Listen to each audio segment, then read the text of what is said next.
while ago when, of course, Catherine, the Princess of Wales, announced the terrible situation that she was going through. And all of these particular channels shot up on the digital platforms, you know, the ones I'm talking about, basically saying that she wasn't with us any longer, that she passed. I mean, terrible, terrible things these channels were saying, you know.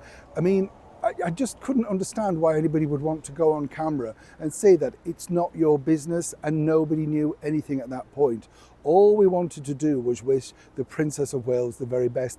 As I often say with anybody who's going through a serious illness, you know, many chums I know on this channel are going through difficult times.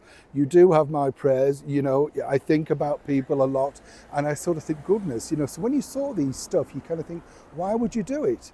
But actually, Catherine saw it, and this was her response. As ever, let me explain.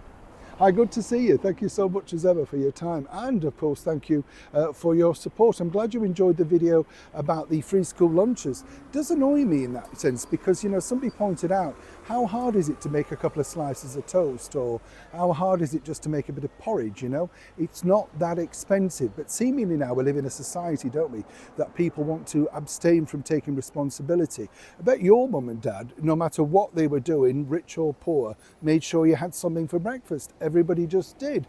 That's the responsibility of a parent, I would suggest. Fascinating though, the debate really went on and on, but it's always good to get your feedback. It's a little bit like this. As we know, Catherine released that beautiful video, which I just made me want to run out into the woods, to be honest. You know, I kind of thought, wow, I wouldn't mind getting at one with nature, you know what I'm saying?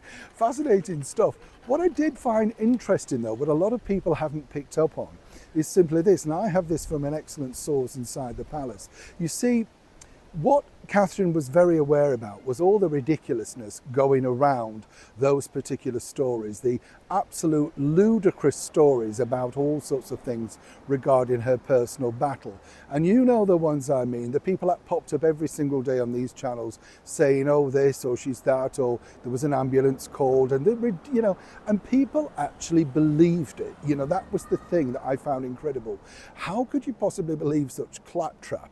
But Catherine, you see, had her own back on this video, and not many people have worked this out yet. She dropped little sort of bon mots throughout the video herself. You see, you'll notice there's certain videos where she's wearing, say, an eternity ring, a Princess Diana ring, that sort of stuff. The reason why she did that, I've been told from the source, is that she wanted people to be aware, to almost pick apart this thing so that, you know, you could say, oh, but look, that changed, didn't have that on then, or she did that.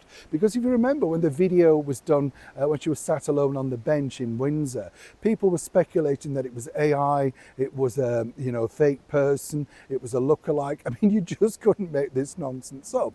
And I've been told by this excellent source, let me tell you, that Catherine just thought, you know what, I'll play these people at their own game. We know she's got a fab sense of humour, very sort of dark at times, I can tell you, but she just wanted to answer them back. So for all of those you know, mainstream media people, and of course conspiracy theories, nut jobs that are going picking it apart, she knows very well you're doing it. It's just her way of saying, I'm keeping you on your toes. And how much I like her for that, don't you? Neil Sean in the very heart of London.